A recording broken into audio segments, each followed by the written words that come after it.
Welcome to the Howie and Beastmode podcast, where we discuss all things business, including growth, strategy, and execution, as well as personal and professional development. Let's join Howie and Beastmode in conversation. All right, go ahead. What's going on, Beastmode? Hey, Howie. So good to see you, my man. It is good to be seen. I'm loving robot? this approach. Yeah, I need to put the robot back. Yeah. I have I'll show everybody what you're talking about. This is my Star Wars robot. Yes. It's my it's the greatest birthday present I've ever had, and it actually is electronic. And it's pretty cool. So yeah, actually, let me show you really quick. By the way, if you ever want to bring Hunter over to check it out, you're more than welcome to show this to you. Okay. Oh, you can't even... This is great for all the audio listeners. Oh yeah, you're right. Okay, all your audio people, you can't see the nice. fact that my droid's head turns. Very nice. Lights. Oh, very nice. Yeah, and it rolls around too. Oh. Anyway, pretty fun. Super. Yeah, so you can probably get these on eBay. Oh yeah, that's fine. So we're talking about on this new-ish series. This is episode part 3. Episode 3. Yes, sir. Collaborating to get stuff done, or whatever the word you want instead of stuff to get done. And we are going to talk today about how to start. And it was fun brainstorming this. By the way, we do a YouTube live on Tuesday evenings, somewhere around, I think usually it'll be around 5:30 Central. Yeah. And it's actually show prep. Yeah. If you guys want to check that out. Yeah. So you get kind of the detailed version of what we're going to chat about. So it's actually kind of fun to see the sausage making. Okay, so how to start is collaboration. So what's interesting, we talked to you about in episode 1 of the series about collaboration to get stuff done. The fact that Beastmode and I kind of suck at this. I mean, I don't want to really add too many words to him, but I sucked at this. And so I've been intentional about working together with people more instead of building everything myself, which is a little quicker, is why I did it. And it's also because people let you down and they don't follow up very well. And so I just learned over time to not work with other people, but I'm unlearning that now. So yeah, it's fun to wrap with you, man, on I think a pretty important topic.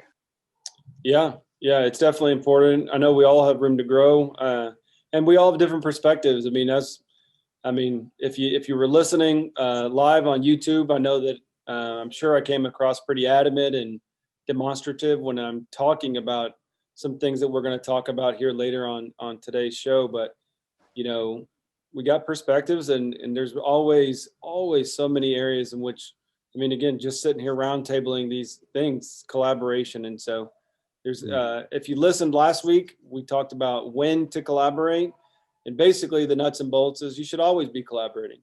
In some areas, you can start small by sending an email, or obviously there's big mergers and acquisitions, but there's always that area to collaborate.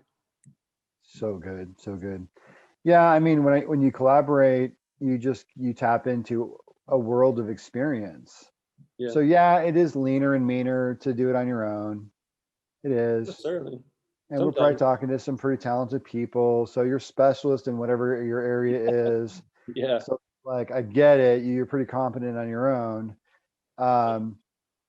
But you just tap into different perspectives, and they can challenge you guys have got to go listen to those too.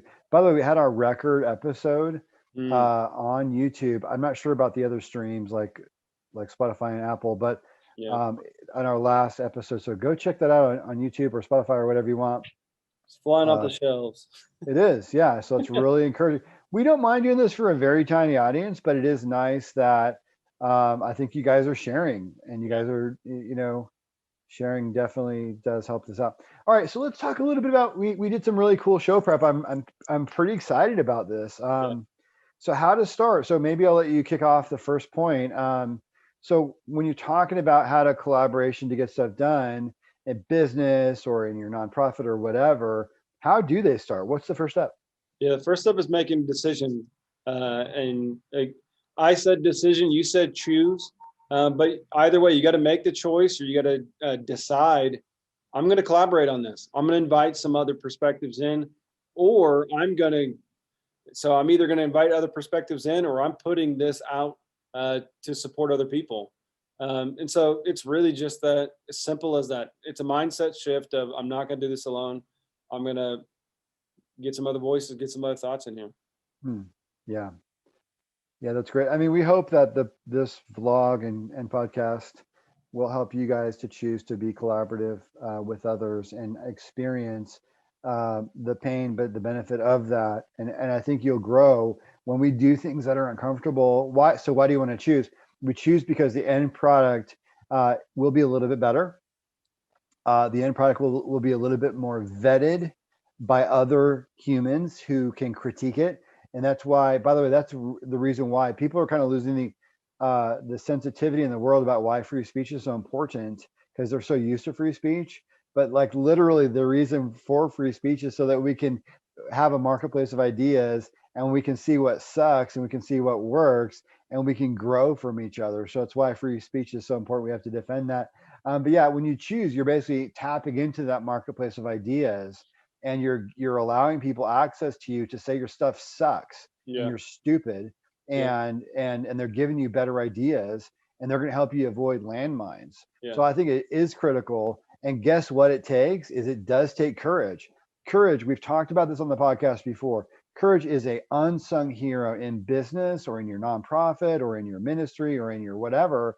But having the courage to choose, being willing to look stupid, is a choice you have to make to collaborate. Yeah, very true. I want you to start with step 2, because you're the one that thought of it, and I was so proud of you. Thank you. So step 2, and for me, whenever I'm seeking collaboration, I'm seeking it from a listening standpoint. I want to listen first. And so I know we just created a short list of, potential candidates who you're listening from, and it's other employees, peers, boss, other departments, customers, prospects. So the collaboration opportunity is pretty vast. But for me, from my perspective, where I was going with the listening is, I'm choosing to collaborate.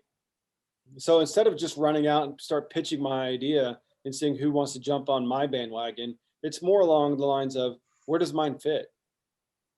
Can I help this person, possibly without even really collaborating on the topic I'm seeking, but by helping this person, I'm able to meet the contact that's going to help me in the bigger way. And so it all starts with just overall listening, just active listening. I know we talked about that.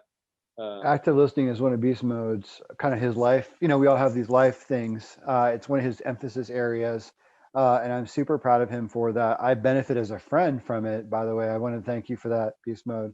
But also on this show and in our planning, I value that, and I admire that. So when you guys see my reaction to Beastmode, when you start active listening to employees, your boss, other departments, customers, prospects, and partners, you'll find that admiration as well. They really appreciate that. Now, the second step as part of that is, when you're listening and you're active listening and you're seeking opportunities you've already decided to seek opportunities to collaborate. You've decided that you're going to deploy a lot of listening across all of your relationships. Start to document those things, right? Start to document conversations, right? So you'll start to identify problems and projects, right? So we talk about problems and projects a lot here. It's kind of the 2 Ps. But projects are more proactive things, or opportunities, and problems are problems. And so find so document your problems and your projects, and that'll help you identify the small or the large improvements that can be made that you can then collaborate on. I'm reading a book right now. I can't find it on Kindle, which is so annoying. So I'm reading a paper book right now. It's so annoying, which is so funny. But it's called The Idea Generator. Okay. And it's a quick and easy Kaizen. Kaizen is essentially a process that's used a lot in Japan and by Toyota, that talks about constant improvement, and they talk about changing the process. And so, again, constant improvement is the focus of that. but as well. So if you can identify through your listening problems and projects to work on that involve changing the process, then those are great collaboration opportunities. So the next step, I guess I'll kick it off. No reason why not to. You want to identify from all those evidence points an opportunity. So, hey, you made the intention to turn over a new leaf. You're going to not be like my idiot self and not collaborate like I used to not do. And you're going to start to collaborate. And so, finding the right problem. You then want to work with the people. So you might, so beast mode, the guys and the gals might say, well, how do I know the who? Yeah. You talked about how, but who do I collaborate with? Yeah. And I think what you and I decided in our show planning and preparation is that it kind of makes sense to collaborate with the people that are closest to that topic. Yeah. Yeah. And so, I mean, in sales, you would talk about it as like a decision maker. That's who I want to collaborate with. Who's making the actual decision, not the assistant. I mean, again, just because it's a value add. You're looking to have the value add being reciprocated. If I'm collaborating with the assistant, then they're receiving the best of me, but I'm receiving no knock on an assistant, but I'm not receiving the decision maker type collaboration, which is what I'm hoping to get. So yeah, you got to get somebody who's right there close to, where they meet in the middle. Yeah, I think you kind of unpacked two things there. So I think I'm gonna to spotlight them. I think number one is you may not be able to get what you want to get done if there's a department head or some kind of an executive that needs to be in the loop that you didn't bring into the loop. Yeah. So what Beast Mode is saying is like, don't run the risk of collaborating with the wrong person or collaborating too low in the organization so that you ultimately are blocked and you wasted all this time collaborating and they told you no. Or it's going to be a one-sided collaboration. They're going to take everything from you and you're not getting the value back in return. Yeah. So have the right relationship. Yeah. Yep. Yeah. But then also so that's going high, and then going low means that you also want to make sure that the people who are closer to it and have more details, because they do it every day, that you have some of the detailed people too. So it's good, I think, if you can have a couple of people, you know what I mean, high and low or whatever, would be better. Even if the upper person won't collaborate with you, if they'll at least sign off on it, then that's probably enough. Yeah. And then maybe check in with them, like, hey, here's how it's going. And that's not a perfect process. Listen, honestly, I worked for a company who I'm not going to name, and I spent 2 weeks on something and it was completely not utilized. Yeah. Even though this person told me to go work on it. And so it's going to happen. And we're going to talk in a little while, but it might be next week. But we're going to talk about thrashing. Yeah. And thrashing is normal. Yeah. And so we don't want to spoil that, but I kind of doubt we'll have time. So I think we have a couple stories that we thought would help you guys illustrate a little bit what we're talking about: choosing, listening, and selecting. One more thing real quick. Can I? Yeah, hit it. Yep. I think, it just kind of came to me, is I think after you've selected and you got the people who are closest to you and you're deciding based on revenue impact, risk impact, retention, widespread visibility, those types of things, is you got to set expectations. Expectations of the collaboration. Oh, that's good. Thank you so much. Here's what I'm going to give you. Here's what I'm expecting in return. And you got to do it up front. It's a sticky stuff that a lot of people, you're going to learn this lesson. If you don't do this, if you stopped on point 3 on selecting an opportunity and you didn't get to point 4 on setting expectations, then it's going to be, there's the opportunity for a big letdown. Wow. So good. Yeah, I totally forgot about that. So in the prep, we talked about, it might even be good if you have a little 1-page briefing. Yes. Yeah. Yes. So good. And I've done, in my last company, I had a very successful project that it was hard. It was a couple months of work. But I had this whole PowerPoint, which on the one hand, it provided a lot of details, but on the other hand, man, it sure was a lot to digest. Mm. And I think it would have been better if maybe I kind of boiled that down to a one pager. So I Yeah. think what we're saying is maybe learn from our mistakes and do document what you want out of the collaboration Yeah. and the goal and everything, but maybe in a shorter format. Yes. Yeah. Mm-hmm. All right. I think we're going to each tell a story. I'll let you go first. Yeah. We're gonna wrap up this episode Yeah. with those stories. So go ahead, Howie. Awesome. So kind of talking about that same process. So in my last company that I worked for in Telemagic, we had a proof of concept process. So what a proof of concept is, when you're buying big, expensive software for a company, you usually try it out, is all that it means, is a proof of you're proving the concept. So you're going to try out the software. And my boss asked me to kind of analyze, why were we not closing more deals after we did a proof of concept? What's the problem? And so I kind of went and I studied that problem out. And I said to myself, you know, I'm going to be having to work with our technical team, which delivers these customer trials and the try before you buy kind of thing. Yeah. My technical team's going to have to be involved. So what I decided to do is I partnered with Brett, who was the head of the technical services team, and his whole group. And I ran the problem by them. And I explained, here's what I'm seeing in our process. And I think sales can work together with sales engineering and say, we can solve these problems that I've identified. And so it was a really incredible opportunity for us to document the problem together, and for me to, and I did most of the work. I brainstormed the problem, and then I came back to them and I ran it by them. They gave me some nuances and some tweaks. And people will always do that. When you start collaborating and you give them your ideas, they're always going to tell you what you missed. And that's the point of collaboration is, I mean, I wouldn't be terrible if I actually delivered and I went out and I changed a whole sales process and the people that are involved had no opportunity to show me where I was wrong. You know what I mean? So Yeah. that did happen. And it ended up being that Jack, so I was let go. I was laid off due to a COVID thing. A bunch of people were.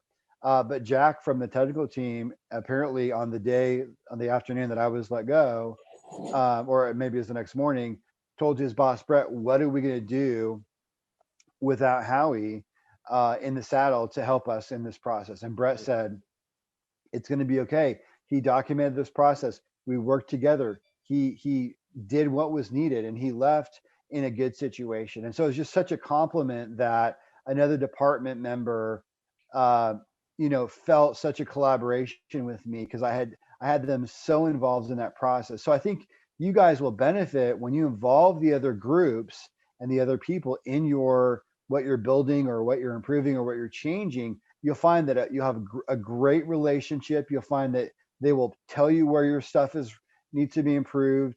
And I think you'll benefit from that. But again, and we'll talk about next week, but thrashing is normal. Yeah. And I'm not going to give away that point. But that's my story on improving our sales process. Yeah. And for me, most of our listeners understand that in May, I started a nonprofit. It's called Clean Up. We provide mobile services, showers, mani-pedis, haircuts, things like that to homeless widows and fatherless on the streets of North Texas and Austin. And so there's a lot of collaboration that's been taking place from a lot of different people. I mean, a nonprofit is basically a giant collaboration, and so it's stretching my capacity in all areas. And we just did a whole series on stretching. So it's very helpful. It's very timely. But for me, I guess my story is that I'm stretching and I'm collaborating with a certain agenda, with a certain perspective. I understand that our role, and I position us in a certain way. And again, I don't want to get too in depth because we're going to talk about it next week and thrash a little bit more on it. But it's understanding, again, how I can collaborate. So when I'm selecting my opportunity, I'm selecting it based on perspectives. And again, what benefits me and how can I support them? And understanding, meeting expectations.